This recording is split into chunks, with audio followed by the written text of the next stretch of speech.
Welcome to Toffee TV. It's the final word. Everton 1, Cardiff City 0. Another win. 6th place. Or is it like top 5 gap? 7th. You decide. Oh, be careful. Some people don't like, some people don't like the fact that people don't like the fact that Everton are ignored. I don't care. Evertonians on Twitter. I don't care. I don't care if they ignore us. I do. I just don't care. You don't care. Let them ignore us. No, because it's no. Let them ignore us in May. No, but I'm just saying. I'm saying it's a lack of respect. I know ultimately it doesn't mean anything, but it's a lack of respect. When you're saying it's top 5 and then 7th place team. Where are the big 6? It's embarrassing. No, I know. Although Sky did say yesterday, it's a top 7 now, it's not a top 6 anymore. Well, it's not a top 7. It's a top 6 and Everton. It's not a top 7 till we make it a top 7. We've said this. Let's not get ahead of ourselves. It's about us making it a top 7. It's about us creating not the illusion, the reality of where we are and what we're trying to do. The rest of the team should be chasing us to try and, you know what I mean? That's without getting ahead of ourselves, that's what Everton need to do, and we've said that for weeks, months, years. That is the next step. But first start of this game, we obviously started with the same team. Any surprised? Were you surprised? No, I wasn't surprised with Mina and Keane, because they, in my opinion, they deserve to stay in after the performance against Chelsea. It's unlucky on Zuma, who's been really good. Lookman was one who I thought could come in. I wasn't surprised it was Walcott, but Lookman was one who I looked and thought he could come in. He's getting more and more minutes. This is a game at home to Cardiff, got a derby coming up. But, ultimately, no, I didn't have any problem with the side, but that would have been the one change, potentially, that would have made. I agree on that. I'm not an advocate for absolutely demanding that Lookman should play, but I can see that this could have been the game where you would play him. But I honestly think that this is a situation the manager will look at once the derby's gone. I really do. I still think Walcott has got a lot to offer. And I think the goal, which we'll talk about, shows you what he's got to offer. Because you can huff and you can puff all day, right? But sometimes you just get a break of the ball and you need someone like Walcott who can just get away from players. And that's why the manager likes him. And I like Walcott. I really do like Walcott. He's also got loads of experience. Yeah. And I think in the next few weeks, Lookman's going to come into this team. He is, because we've got so many games to play. I'm talking about trying to keep Theo fresh and also resetting it. I completely agree. I completely agree with you. I just think that going into the next couple of games, and don't forget as well, Walcott, Lookman, there might have been a little doubt on his fitness as well. Well, he only trained really Thursday, Friday, didn't he? Because I always think that, the game after an international break is always scrappy because the players haven't had much time together. We were a little bit fortunate probably that Gylfi and Gomez didn't go away on international duty and probably trained a lot more than obviously they would have. But I just think that you've got to time things right when you're putting players in the team, or even when you're pulling players out the team. So I had no problem with that. No problem with Mina, because I think Mina's the number 1. I really do. I think he will be the number 1, and I think the other two are going to end up battling it out. All 3 of them should be battling out, and that's, again, I've got no problem with that. Whatever, it's brilliant. It's absolutely brilliant to have these quality players, in the team, sitting on the bench, and you just trust the manager's judgment of the best managers, or the best manager, Alex Ferguson. He knew exactly when to put a player in and pull a player out, and knew exactly. Other managers have struggled with that task. So hopefully we have a manager who knows how to do that. Only time will tell. But obviously no changes. First half, obviously lots and lots and lots and lots and lots of possession. But just never really had the last final ball, did we, in the final third? No. It was, what was it, 77% or something in the first half of having the ball. It was just too slow. Yeah. It was too ponderous, and when teams come, we've said it before, let's not ignore that they had a right full-back, Scotland's right back up front. Callum Patterson. He's got goal, wasn't he? No, but he's a limited dog, isn't he? Donkey of a striker. It's a bit harsh. But he's just a big lad. I know. No, but he's the right back playing up front. Exactly. So as a centre forward, he's poor. But they had. Oh, but he is. Got love for you, Steve Watson. Got love for you. Exactly. Well, there you go. I love Steve Watson, but he was terrible up front. Got goals. Not up front. He never. Like 7 games without scoring a goal. Went back to right back, got a hat trick. But they were very well disciplined. As Neil Warnock's sides are, that's some big lads right behind, sat behind the ball. So when teams do that at Goodison, we have to learn how to move the ball quicker. Too many times in first halves this season, it's been too slow. So when teams come and sit and we're passing it slowly, you're not moving them out of position. So it's easy for them to defend. And we only really got through a couple of times in the first half. And that's not really been like us, because normally we do create quite a few chances. We had long range shots from Gomez and Garner, and the best opportunity, I suppose, we had was the Richarlison header that he should have scored from. Other than that, it was huffing and puffing. They didn't have any. The best chance they had was when Mina decided to try and do a double header instead of just heading it away very early on. He got under the ball, and Patterson dragged it about 50 foot wide when he should have done better. But other than that, they had nothing. So I think sometimes when it's that easy, because it was like a training game at times in terms of possession, you need to move the ball quicker. See, I didn't really have a problem with the first half in terms of it wasn't brilliant and we had loads of possession. I just thought, with it being that game coming back from international duty, you always maybe just need to get the blood pumping through the veins a little bit and just get into a game. And you're right, I still think there's that little bit of not uneasiness, but I think there's two factors. It's almost like, I think we've been hurt a couple of times this season where we have had loads of possession and the team just put a long ball down and suddenly we find ourselves giving them a chance.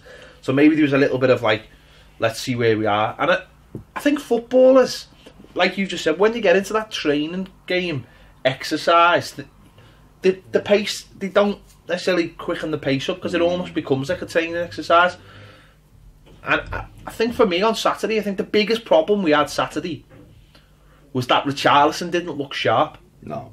So you were maybe looking for that final ball, that final little bit of movement, and it really wasn't there up front Saturday at all. He had quite a poor game, really, but that's not a criticism of him, because not saying he didn't try, because he still tries. He just wasn't on it Saturday, no. and that he was frustrated. And then he started going looking for the ball, and without that focal point, they dealt with it quite easy. And it's funny you just said about long shots.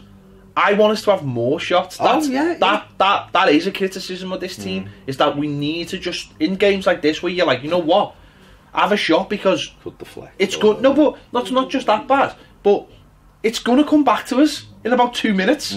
It's there's not going to be that. I understand where teams will go, well, we'll have the ball for a little bit, so let's not waste it on a long shot because we mightn't have the ball back for a couple of, against a decent team. But it was always just going to come back to us. So I think at times, I'd like to have seen us just some of our players just rip shots from outside the area or take chance, like you just said. You might get a deflection, it might pop in. That's what sometimes it takes in a game like this. But saying that, we were patient, and as a team we were patient, and as a fan base we were patient. I just thought it was flat the first half. Well, it was flat. The crowd were flat. And I think they're the games. And I know, listen, we've had this discussion. It's not going to happen. Times, like, it's not going to happen. No, but I'm just saying at times, the crowd somehow have got to create some noise and pull the players. Especially now where you can feel like that connection's there with the team again. So it generally happens. I think we need to be maybe just a little bit better as a crowd. We were second half. We were, it got better. I agree with you, but the problem is, right, that the fans, it's like a double-edged thing. This the fans are being conditioned into not panicking and not getting worried of first half performances because in the last few weeks you don't have to be. I just mean supportive. No, I know. Singing and stuff. But fans are just like, well, it'll be alright because second half will come up, we'll beat these. So the first half they're almost like just sitting back, relaxing, watching the football. And you're right, but sometimes that needs to be like that's where you need maybe a singing section. Well, I was just going to say nasty tackle or something like that. Oh yeah. But yeah, like that does help, some kind of organisation. But that's one of those things in the game where you're looking for something to go against you, where that can get you going and get you riled up, and it gets both sets of fans riled up. I mean, the incident with Jordan Pickford in the second half, which was horrendous. That helped. That helps. But that lad should have been sent off. We should have. It was terrible. But he should have been sent off anyway for the simple reason that not even an automatic red, although it could have been that. He pulled thingy Bernard back in the first half and got away with it. The referee didn't book him, even though he went like that. He let it go because it didn't go out. That would have been his second yellow. So, but I just thought it was consoled. The crowd were good in terms of people weren't getting on anyone's back. The frustrations weren't there. But it was just the final ball. A few times there was a lovely little move, and that last ball wasn't there, or Bernard twice played the ball and there's no one. Dean hadn't gone or whatever, and he's like, and you go, no, look the other way. Gomez done brilliantly, danced away from two, and then it's a shot, and he had another 4 yards to run into, and he could have gone the other corner, and it was just like that little bits where almost came off Coleman, lovely little 1-2, and then didn't pick anyone out with a cross, and then other times they were trying to get him in and it hit the defender and it just wouldn't break. It's just final balls, wasn't it, at the end of the day? They just didn't look sharp, and they have done. But again, feeding that back into, we haven't played for 2 weeks. They've been away. The likes of Coleman hasn't been there. Sigurdsson and Gomez, I think Silva said he only got everyone on Friday. Yeah. The first time everyone trained was Friday. Yeah. So therefore, and I've heard managers over the years, over the last 30 odd years, saying that the game after an international, just get the 3 points. Yeah. Forget that you never really see a good performance after it, so just get the points and move on. So that's an obvious constant, isn't it? They don't get the players back, they don't get to work with them, don't get to go through things. Oftentimes the team might be thrown together. It is what it is, and and that's another reason probably why he went with the same team. Yeah, well. Exactly. And they kind of know each other's game. That's the thing where people were coming up with all kind of outlandish predictions for this game. 4s and 5s, and I never felt like it was going to be like that, because I think Cardiff have got too. They're just a team that would rather get beat 1-0 or 2-0 than take a hammering, because the manager knows that he can. They're that kind of team where he can honestly say to his players, we'll take a defeat here, lads. I think he's a very honest manager, isn't he? I think he's the type of manager who will go, these will beat us here, but not good enough. Because he'll say in a press conference, he might say it's 11v11, but these are probably a better side, so don't get hammered. Exactly, don't get hammered, don't do anything stupid, don't get sent off for the next important game. That's the mindset he would be in, and listen, he stuck them out to do a job. And he must be frustrated as a Cardiff fan, because the last 20 minutes, I know they didn't really create that much, but they had more of a go, didn't they? They were more of a threat. They had no option, though, did they? Really? No, they had no option to have a go. Be like, but then again, I suppose had they started the game like that, we'd have put them to bed. No, I suppose that was a frustrating thing about the game, but we'll come on to that. Yeah. You mentioned Gomez there. Best game in an Everton shirt, wasn't it? Really? You know what? I didn't think it was. No, I thought Crystal Palace at home. He absolutely ran us. I thought don't get me wrong, he was the best player we had on Saturday. I thought his performance against Palace might have just been because I hadn't seen him in an Everton shirt that day. But he was certainly in the first half. He was our best player by a mile. It was the one who was trying to get on the ball, and he got better and better. I thought Garner was our man of the match for me at the weekend, because he was everywhere, and he enables Gomez to play, and he enables Sigurdsson to play. But everything we did in the first half, the one where he went past 3 men and hit the side net, and he should have pulled it. He should have either hit it earlier, he took an extra touch, or he should have cut it back. But I haven't seen a midfielder be able to do that, centre midfielder, for a while. See, I thought it was his best game, because I just seen him do things that I've not seen him do yet, and that's the confidence of and the fitness, I the suppose, confidence of in the fitness. That's the thing, isn't it? Confidence in the fitness, back into it. Coming back after the injury and adapting to the Premier League and things like that. And it was like, listen, it was like a man against boys in there. He just kept on getting the ball, and every time someone tried to get near him, he just stepped away from them, or put his body in between them, or like you were saying a couple of times, getting away from people and running into the box. And not really. Well, that's what he did at Valencia. Yeah, the kind of player he was like. If I remember saying to you when he was out, look at this, and when he was at not Barcelona as such, but Valencia. Well, at Barcelona, they asked him to play. They asked him to play like a sitting role, and he was just frustrated. He'd get the ball and just give the ball to like Messi or something like that, and you can understand that, but it just didn't suit his game. No. And you know, at Everton, you know, he's getting to do what he wants to do, and obviously, listen, we'll wait and, you know, there's tougher tests ahead, but hopefully going on those tougher tests now that he's got a little bit more fitness and a more confidence in himself, he just looks a hell of a player. And as you just rightly said, with Garner in there as well, the pair of them complement, and then with Gylfi in front of them, you just got a 3 now that all just work individually and work hard. They do. They all work hard, and they all just go and do their jobs brilliantly. And I think the thing with I think Gomez, he won a lot of headers at the weekend as well. He's not someone who ducks out, which is really good. You know, that can be intimidating coming to the Premier League, and it's more cut and thrust. But he was winning headers. But I think what it does is Garner's enabled to just get on with his job. Now that you see in Garner what we first seen under Koeman, when he was in there for the first half of that season, and he just went to go and do what you need to do. He's doing it. He hasn't got the complications of Schneidlin alongside him or whatever. He's what you see in Garner now as well, is more confidence on the ball. He's going past players like they're not getting there. Further forward, and you're like, no, because he knows he's got that insurance as well behind him. Will just go in behind him, and all 3 of them are good footballers. You know, they're comfortable in possession. Certainly Sigurdsson's made up having Gomez, because them 2 just fire it in, bang, touch, off, pop, pop, pop. And Gylfi's now looking like a £45 million player. He's the player that we all hoped he would be 12 months ago when he came in. He's doing it, and everyone's complimenting each other. And this is where, you know, Bernard didn't have a very good game, but he's still key into our midfield, because the one in the second half when he pulled it out the sky and dinked a little through, and then he went down the keeper, Sigurdsson, it's that little moments in games. Now that could have gone in, Sigurdsson could have scored that, and that could have been the goal that won it. And it was that moment of being able to kill a ball up the sky, bounce past players, and that's all coming. And then you've got Theo's pace on the other, so it's complemented quite nicely now. They're all still growing. What you seen at the weekend again was the willingness to, when backs went to the wall, the willingness for everybody to drop in and everybody to work hard.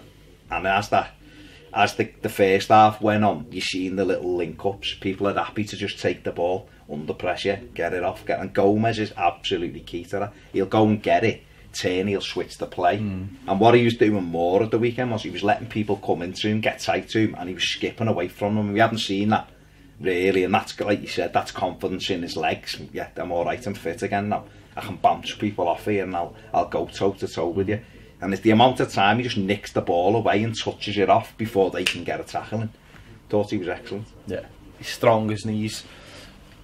You know, he's not one of these players who is looking to go down or looking to not be physical. He's got everything that complements the game over here.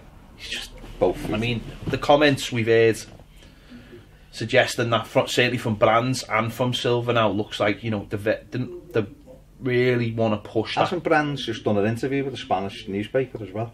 Yeah, that's what I'm saying. Right. He did, you know, he's given them a couple of lines basically saying it's down to the player, and Silva saying we want the player. At the time, I remember Brands doing the interview, which is why when the Echo ran the story the other week, it was nonsense. Because Brands done an interview at the time saying they wanted us to buy him, Barcelona, for 45 million. He was like, we weren't paying that for him until we've seen him, kind of thing. So we were able to get him on loan because he wanted to come here. So Barca are quite obviously open to selling him. Yes, they might piss around and go, no, we want to keep him and all that, which they tried to do with Luca Dean. So it will come down to the resolve of the player. And if the player turns around and goes, I don't want to play for you no more, I want to move, it's best for everyone, then a deal will be done. And you know what, if we pay 45 million, I've seen people go, no, just pay 20 for him, 25. Behave yourselves. No, I'd pay 50 for him. I'd pay 90 for him. He's absolute 50. Quality. He's absolute quality, and you've got to pay the money for quality. You can't be cheap. If you're cheap, you don't get them, and if you don't get them, you don't have good players. Yeah, look at it as pay 50 million for him, or 45 million for him, and if you sell Schneiderlin for 15 million, which someone would easily pay that for him, it's 30 million for a player twice. You sell him one, you're getting twice the player. Yeah. So, and we need that. We need that kind of player because people watching this know that we're Tom Davies fans. Without, you know, Tom Davies is only going to get better playing with the likes of him. And if he doesn't get up to that level, he won't play for Everton. Yeah, exactly. We've said it all along. He'll be a squad player, but he won't play for Everton. And that's the way it is. Your levels jump like this. If you can, the reason why Everton looks so good is because the players who've come in are all. That's where we were, right? And we were still the 8th best team in the Premier League last season.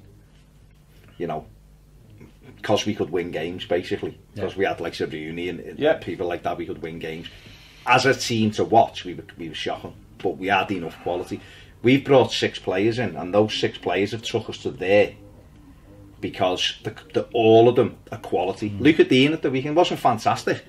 Still, he's never under pressure, ever.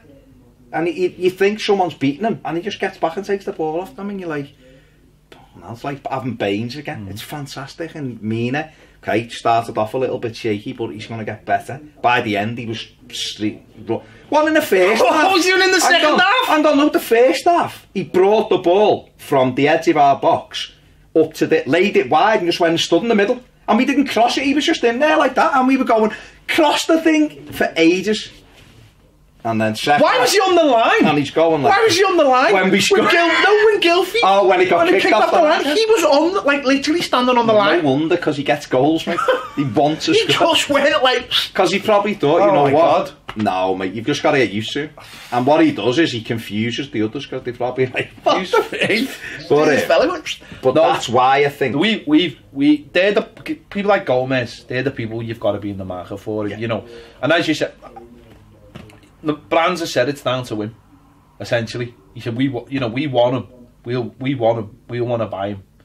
You know, and it's up to us now, as fans, to, you know,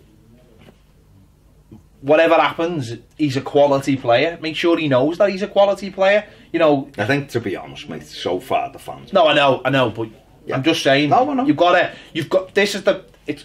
got to make people feel loved. If you love them, make them feel loved. And I know we are. I know all the players. You know what the key thing with this is, and it'll be absolute. There's 2 things that'll be absolutely key to whether he stays for me.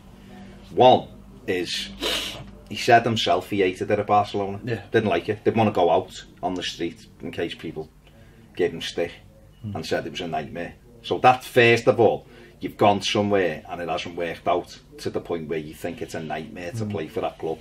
Forget it's Barcelona. If you're not happy, no, if you're not happy, and he's had some mental health issues. He said himself. So if you're in a place that doesn't make you happy, you're not going to stay, regardless of who they are. Some footballers will go, no, it's Barca, I'll try it. Others will look like Luca Dean. Luca Dean said, I could have just sat there and been at Barcelona, being the number 2, and played 20 games this season, but I wanted to feel important. So they're the kind of players you want, lads who look and go, you know what, I actually want to go and be part of this. Not ones who go, I'll go there for a year and move on, like Lukaku's mentality, which is fair enough for him. Everyone's entitled to their own thing. The second thing, what's key for me, is that he's got Luca Dean here, and he's got Mina here, who he already knows. And he's got a manager who's Portuguese. Who is Portuguese. And Bernardo will speak Portuguese. And already the fans are all day with him. And I don't know if the fans speak Portuguese. I mean, some of them do. Well, my mother-in-law does, so there you go. That's just that there's a sample size. Things like going on the tour and buying the kid the coat and all that, people loving him. If he feels comfortable enough that he's doing what he was doing at Valencia, why move? Everton are going places. Everton have got a lot of money, you know. And well, that's the thing, isn't it? That's the other thing. You know, we've got it in our hands now. He's as a player, he's there, and when players leave, and I've said the same. I said about John Stones and Lukaku and maybe even Barkley. Is that if they don't feel like a club's going in the direction they want to be going in, those players will always want to move. Mm. But what we've got at the moment is a collection of players that it's in their hands because they're all good. Mm. Now you're looking at like individual positions and going, well, if we had maybe or we had, you know, someone. Let's say we had someone up front, like it's like let's say we had Harry Kane. Let's just say up front. Then you'd look at our team and go, that this could be a team that challenges for top 4 easily. If you had a Harry Kane, easily. Or even if you had Lukaku back, then you are looking at that. Would you buy Ron back? Yeah, I would, because I like Ron. I don't know if other people. I think Silver. I mean, it's never. That's not going to happen. It's never going to happen because he wouldn't come here. But I think Silver would sort him out as well. Yeah, but the point being is that it's now a collect. It's now not one or two players looking around and going, "This is going to take some work." It's a group of lads going. I've said this a million times. It's like Spurs for me. I know we're nowhere near down that road yet. But what I'm saying, it's the start of a thing where Spurs probably look at it and go, well, if we don't win anything, that's on us, not on somebody else. And I'd like to think that's the journey that we are now on. You know, we're still miles away from, but it's on those players that are in the team now. So I don't think any of them's got an excuse to go, wow, well, I deserve to be there or something.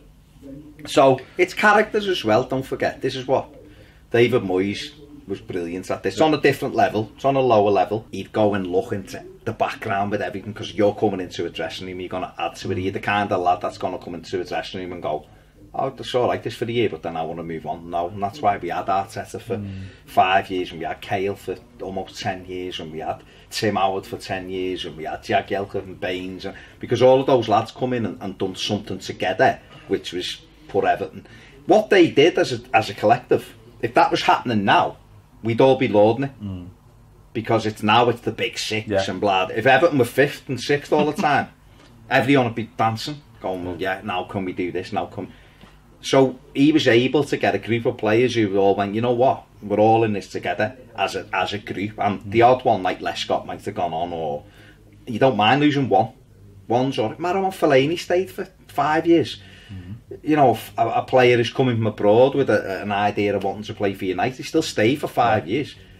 So if you get the next set, only them as footballers there on this next level, all of a sudden to bridge that gap is nothing. And then you look around, your owner goes, we've got bags of money. So Liverpool have done this to a certain extent, is that they got players on a level. Klopp come in, nudged them up to that level, and they're at a level now where they, you know, but for City, people will be going, they'll win the league. They still might, they might not, who knows, but they're up there. Tottenham, like you said, Spurs have been a longer journey. Man City's journey, they've had Vincent Kompany and Zabaleta for years, who went there and went, alright, we're on this journey. You know, Kompany could have gone anywhere, probably. Could have gone to Barcelona quite easily. Zabaleta was fantastic and was there for years. So you get those players, once they're at a level, it doesn't take much to get to that level, and then once you're there, it's a toss-up there with all. And luckily, the 6 we've brought in so far have all looked like top. Just get him signed. Just get him signed. Just get him signed. Get him signed. Realistically, do you think anything will happen in January? No, I can't see it. Do you think? But just get him signed in January. Just get him signed. Imagine if that's the only bit of business Everton do in January, it'd be made up. Wouldn't ask me. I think you wouldn't ask me if that was the only bit of business we did till next January. No, we would. We've got a summer to fill with shows. Exactly. No, but I mean, listen. No, I'm just saying. What I'm saying to you is, And some people took issue with this when I said this the other week, is that for the first transfer window coming up, I don't think we're desperate. And some people are like, God, we won 2 games, we need a striker, we need a right back, we need a winger, we need this, we need that. And you're going... We know what we need. It's whether they're available. That's it. That's the thing, isn't it? I would say, certainly since we've been doing this show, and not forever, we've always been going into transfer windows where we've been desperate for something. We've looked and gone, oh my God, we need this. 12 months ago, we needed a centre forward. We got Theo Walcott, great, as almost a bonus one, but Jens Tosun was what we needed, or better, because we didn't have one. We also needed a left back, which we didn't get for Baines. You know, going into the summer, we needed a left side. We got a left side. The thing about it as well, I know we've gone slightly off track here, but what you got to remember is, sorry, but we were going into a transfer window last January, and we were, you know, I put my hand up, I'm as guilty as anybody. We were talking about players and say, oh look, why aren't we going out and getting that Joe Bryan at Bristol City and all these kind of players? Well, think about it now. I mean, if we'd signed them, would we have been able to get the quality of someone like Luca Dean in the that's what you can get short measures in January, whereas in the summer I think you can take a little bit more time of it. I mean, now, don't get me wrong, it's slightly different now because we've got Brands. And I think with Brands, he's willing to do deals whenever, but he'll know, like, certainly for like the Gomez thing, it's all about timing. It's all about sitting down with the player and going, what do you want to do? You know, are you happy here? And that's got to be timed perfectly. Hopefully it will be, and I think we've got the right people to do that. But second half we came out, and you know, again, there's that patience. I don't think anyone was too fazed by it. We had to raise it about the first half, but people now are expecting us to raise it, and we did. Can we just clarify something? Yeah, the booing. Yeah, the booing. The booing was for the penalty. The booing was for the referee, and that's only been a couple of. I won't even say what they are on Twitter. People who just like to shit there. It was literally for the referee. But I do. It does annoy me that though. Like something happens and then people just don't. Let's just not boo. Well, we can boo the referee. What used to happen was you'd wait. To wait till a play's and then you'd boo the referee. Boo. Start doing that. So because some people can't understand what it's for. It certainly wasn't for the players who were getting clapped as well. Even though that was one of the direst first halves of the season. Listen, we tried to do what we. But second half we came out with a lot more about us. What this manager seems good at is getting a response. Yeah.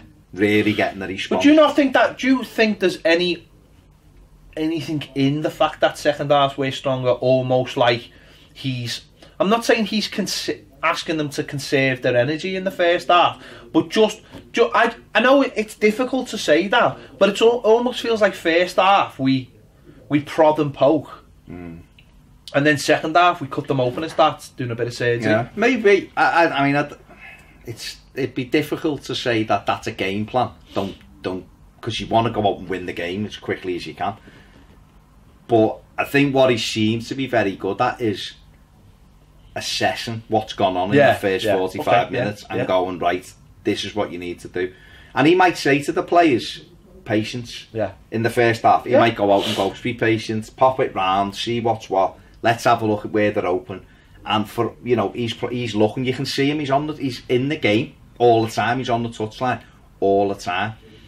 At half time, it seems, because it's a common theme that he has been coming out and saying we were too slow in the first half. And he says it himself. It's evident that second halves, you know, again, 0-0 at home against Fulham, 0-0 Palace, 1-1 Brighton, 0-0 Cardiff, and we've won all 4 of those games because we've come out and gone second half and really gone at them. But you're right, within a minute you knew the intensity was up again, was back up, and they do start to try and quicken it. And maybe, you know what? He's that much into minute details that maybe it is a little bit of a speed everything up now. Like first half, be conservative, pass it round, try and see what we can do. Second half, go quicker and almost catch them off guard because they feel like the game's going that way. But however it is, it seems to be working. Yeah, and you can see straight away. I think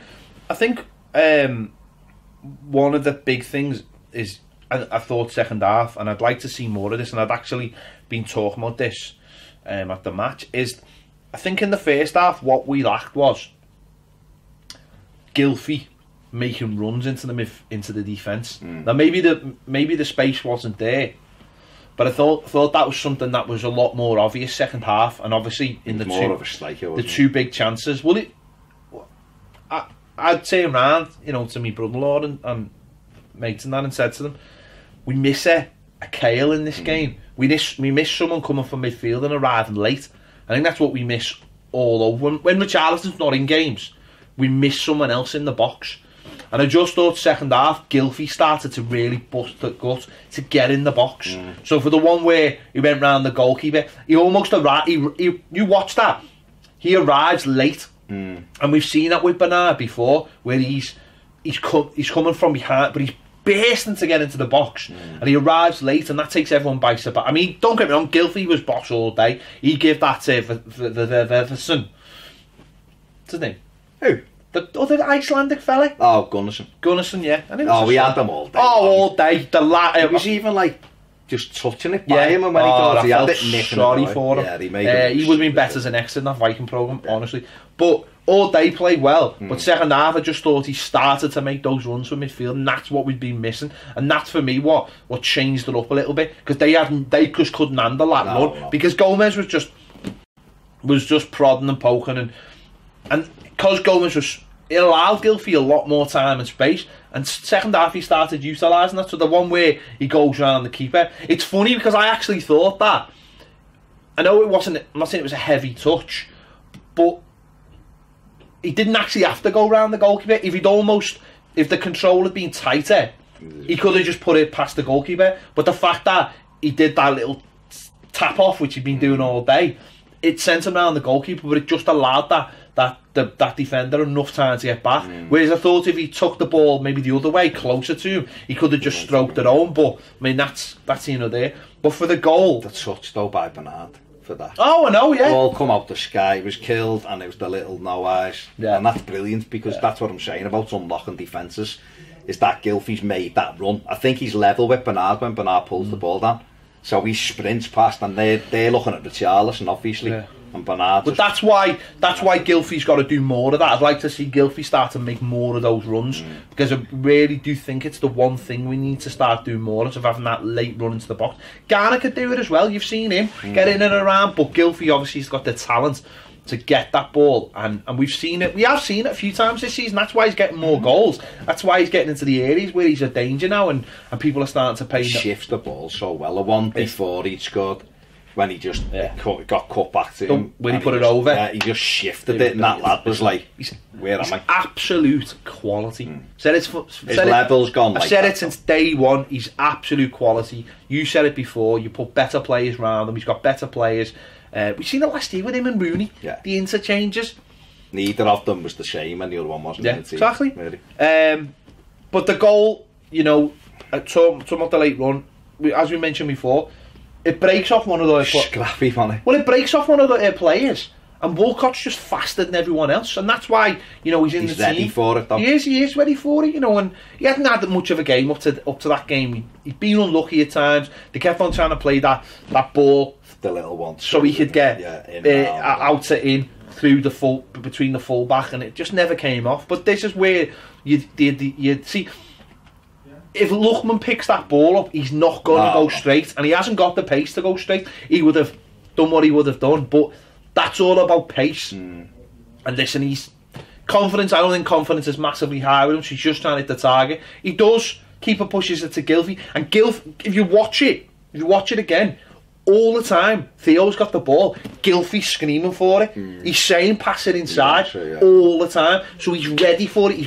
He's breaking exactly on the same run as they're on parallel runs, and it forces him. And that's where that's where you want a centre forward to tap. But if you're Cardiff, you look and go, why is he on his own? But it's because his run's so good. That's what it is. The run is so, and they're caught on the hop, because obviously it's a coming together, and the ball breaks, and Walcott out of his feet, bang, and he's away. And he should have scored, but he'd done what he should have done, which was he made the goalkeeper save it.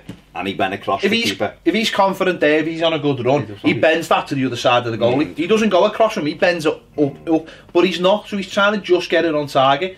Keeper gets a hand out. It's the right thing to do. Yeah. Aim for the bigger target because he's having to go down. Loads of players there would have just smashed it and it's gone over and your chance is gone. But he's put it to a position where at least Gylfi's got a tap in, and it's a tap in, but watch the run. Watch that he's screaming for it. Watch that he's always involved. Well, you're looking in that game and up until then you're thinking, is it going to be one of these days? Because things just weren't coming off. But did you ever think that?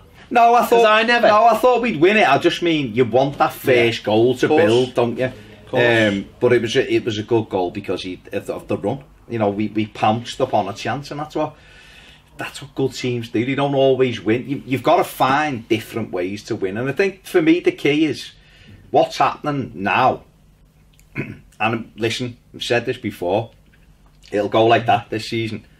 There'll be Saturday proved that. I was talking to my mate next to me before the game, and he was like, "It's going well," and I was like, "Yeah, you know, we look like a good side. We're playing great football now." And then we sat through the first half, and we were like, "Yeah, we spoke too soon there because it just wasn't good." But we're gonna have these tests, and what we seem to be doing is being able to tick a challenge off. So teams are coming, putting men behind them. Yeah, check. Palace done it, beat them. Check. You know, we took Brighton apart. It was a different game, check. Then we went to Chelsea and we dug out a 0-0 by playing well as well, not just backs to the wall. So there'll be lots of little tests along the way, and it's how you come up with solutions. Well, it's you know, this is a game that's not massively dissimilar to the Huddersfield game. You know, Huddersfield get a goal early on, which is, you know, because at the time, remember Zola Markham? Remember that? I remember it was a massive issue. That was a thing, wasn't it? I remember people were losing their minds over Zola Markham. Remember that? That was a thing. I remember us saying at the time, give them a few weeks to actually just learn it. Well, since we've sort of cut out those mistakes, you will coming across those teams that are these teams now, and this is not, it's not ideal, but it's what you want. You want teams to be beaten before they come. You want, because you know if a team's beaten, you're going to get loads of chances, and it's up to you to take them then. If you've got the quality, you will. But that's what it felt like on Saturday. It just felt like a team coming to Goodison to knuckle down and try and not be embarrassed. And we got through it, and it wasn't. Right, we do the same. Exactly. We might end up doing the same on Sunday. I have no problem what Cardiff did on Saturday. I would never ever look down on a team and say to them, listen, there's a difference between a team coming to your ground and kicking lumps out of you for 90 minutes and always... I know their keeper got booked for time wasting. He was doing that from 3-0-1. No, I know he was. But there's some teams you play, like we played Southampton, who everybody was time wasting, everybody. Yeah. And you have teams that try and kick you off the field. And listen, to me though, they were a little bit like Stoke. They were championship. They were like Stoke on steroids. They were championship. Long throw. But I would never. I wouldn't have a go. No, listen, I wouldn't, because the onus is on Everton. Exactly. When people moan about them kind of teams and you know the crap and the 8 teams like that and all that, that makes the Premier League. There's different types of challenges. But we've been that team. But we have been a team that we've had to stop. Listen, we're still a team like that where you go to, you know. We went last year to Anfield to try and not get hammered. Yeah. Let's have it right. We went there to try and not get hammered, and we ended up getting a point. And we were like, right, okay, that's great. We didn't kick them off the park, but we went there not to get hammered. Listen, we'll be going Sunday not to get hammered. You know what I mean? No, we'll be trying to win. No, not going to go. Not a chance. No, I don't mean like that. Not a chance. Negative. I don't mean that way. I'm saying they're a team that can blitz you. No, they can. Right? You've got to be organised. But it's levels. Yeah. We've got a different type of player, so we've got weapons to hurt them. Cardiff didn't have weapons to hurt us. Listen, you've said it before, they had a right back playing up front. Exactly. Because it's worked for them. They find something that works for them. And I've got no problem with that. It's about breaking them down, and we did. And like you said before, you know, after that they had to make a change, and it was this was the only thing. This was the only thing that I think would disappoint me in the game, was that in the last 15 minutes at times there was just, we weren't, I don't know, and it wasn't, not saying it's the manager or anything, just far too many times we just allowed them to get into areas where it just makes you a little bit uncomfortable. Can we talk about the 2 penalty incidents? If you want. No one else has talked about the 2 penalty. I've not seen them on anything. Don't think Everton even included them in their highlights. Do you think Luca Deans was a penalty? I'll be honest, it's too far away from me. Okay. So what did you think? I thought it was a penalty for the simple reason that the lad made no attempt to play. Well, he made no attempt to play the ball, and Dean was in. If he wouldn't have touched him, Dean was in. So he bumped him. Yeah. Coleman won 100% penalty. Was he? Yeah. 100% penalty. Yeah. There was no reason to even put his foot out. It was ridiculous. Just brain went. The lad knocked it and had no chance of getting it, and he just kicked his foot. And I think that the lad would have just gone down naturally if the ref had given it, because he threw himself. And you're looking there and going, there's 15 minutes left of a game we should win, and you're kicking out for no reason. Honestly, there was no reason to do it. The ball, they had no chance of catching it, and you're like, just stand up. Isn't that weird that no one showed that? Everton didn't. Don't get me wrong, I haven't seen it again. At the time, I was like, maybe you're just completely wrong. Maybe you're just completely wrong. Maybe. I'd like to see. Everton didn't include either of them in the match today. They didn't include it in their thing. I thought they were both. The Dean one, I did see it, and he does bump him, and it's one of them where if it's against it, you just go, shut up, lad. But see, it was a strange one for the referee. There was just a few little incidents that must make you scratch your head. Yeah. There was one where Coleman was running in the second half down the wing, and the lad went over to try and boot him. Yeah, and didn't give it. Coleman didn't go down, and then lost the ball, and then just went, well, you never went down. Yeah. And it was like, what? Hang on. On the day Madison gets sent off for diving, which I know was complete dive. So are we saying you've got to go down now? And there's another one in the first half where there was no advantage. When he was pulling the shirt and he wasn't booked, and there was a few of them. You just no wonder people hate refs. Yeah, it was weird. He was a strange referee. He really was. Some decisions were just he was one of them. I think wasn't he? He was one of them championship referees where they just let people get away with murder. No, the ones you get in the League Cup. Yeah, that just let people get away with murder. That's fine, but let both of them. It was that weird. Yeah, but it's in games like that, it doesn't feel fair when one of the teams is a championship team. But this 15 minutes, there was just a few incidences where, I'd say in the last 5 minutes when they had 4 forwards on the pitch. Obviously, we brought Lookman on. There was nice little bits of play, and he went on some brilliant. The little run where he played the 1-2 with their centre back, delicious, was brilliant. At the time, I thought he should have buried it. Looking at it again, I think it deflects off the defender as well. I don't know what I would say is that if you look at it, I suppose from his way, he's got the goalie there, and he's got it almost like a defender blocking the rest of the goal. And he's only really got one place to put it, and the keeper sort of shovels it away. It's a dead weird save, and he knows he should have scored. That would have wrapped the game up. But he had a couple of those on. Yeah, he just left them in his wake. Well, the manager's just probably said to him, go out.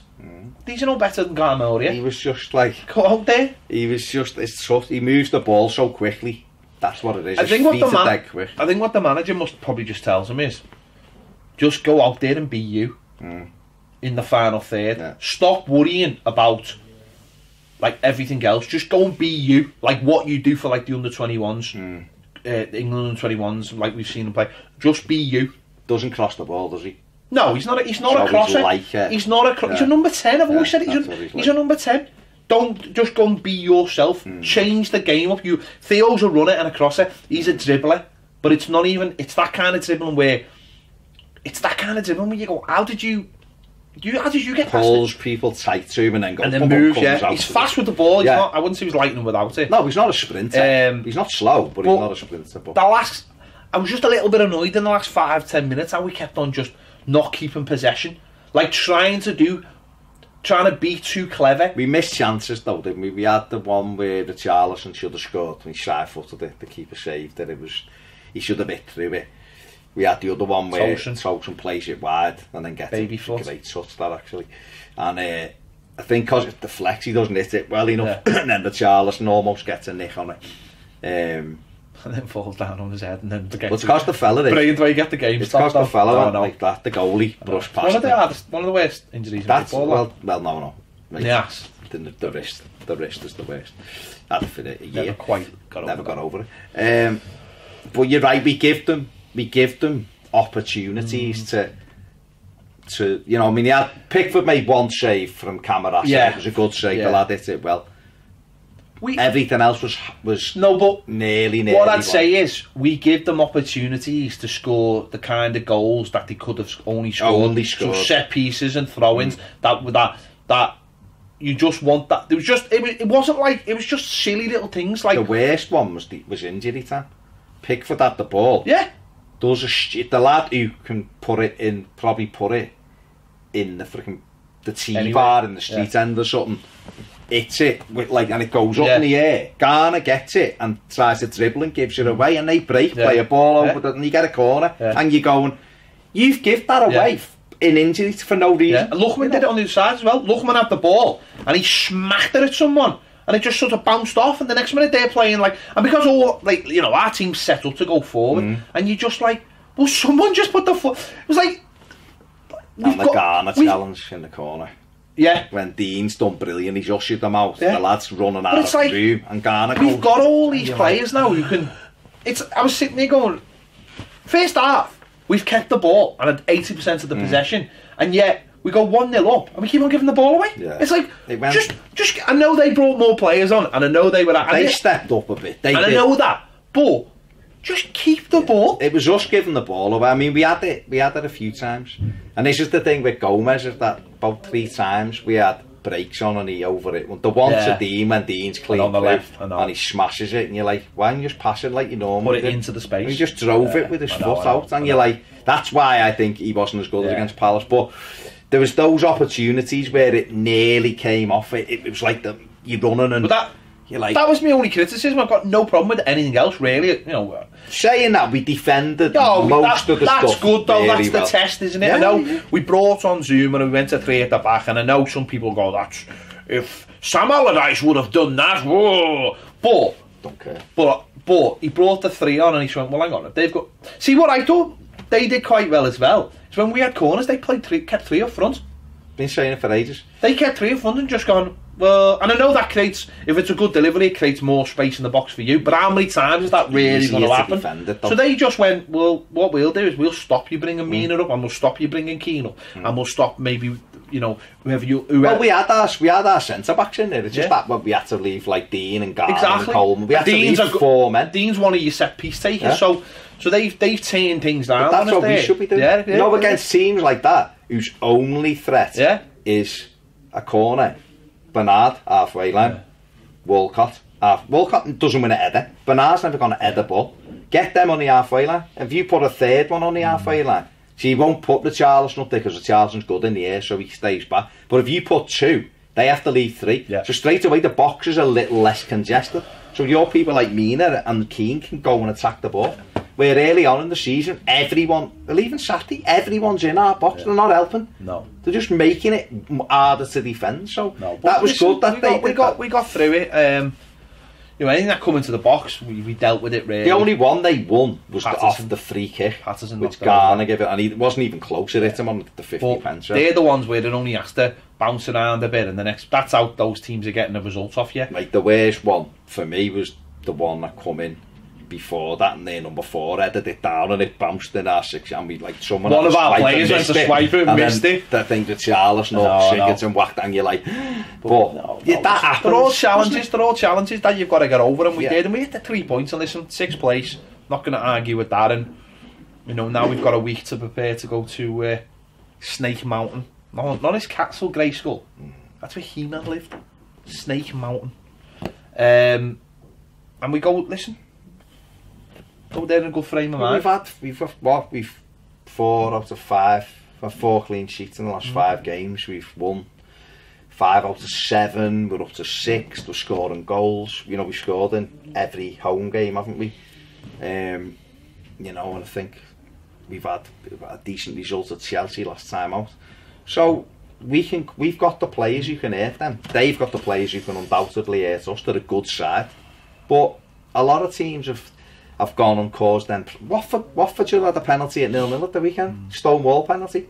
You know, so you're going to get opportunities. What I would say is we will go and have a go at them, won't we? And that's the thing. And hopefully we're a bit more disciplined than when the took us we'll there. play our own game, and that's the main thing. And we'll see what happens. There you have it. The final word. Let us know your thoughts in the comments on the... listen, we spoke for ages again about a 1-0 win. I don't know how we do it. We've won the game. I know, and that's why we speak. Last year, do you remember 12 months ago, sitting here and you were panicking? We're going down. Because we were terrible and we were going down. So 12 months later, when we're sixth and playing great football and got great players, enjoy it. Embrace it, enjoy it. Let us know your thoughts in the comments. Thanks for watching Toffee TV. If you haven't already subscribed, please do. We're on our way to 30,000 subscribers. Get us there if you haven't subscribed. Please, please, please subscribe. And you know what? If you want more great videos, $40 a month, join us over on Patreon. Thanks for watching. We'll see you later.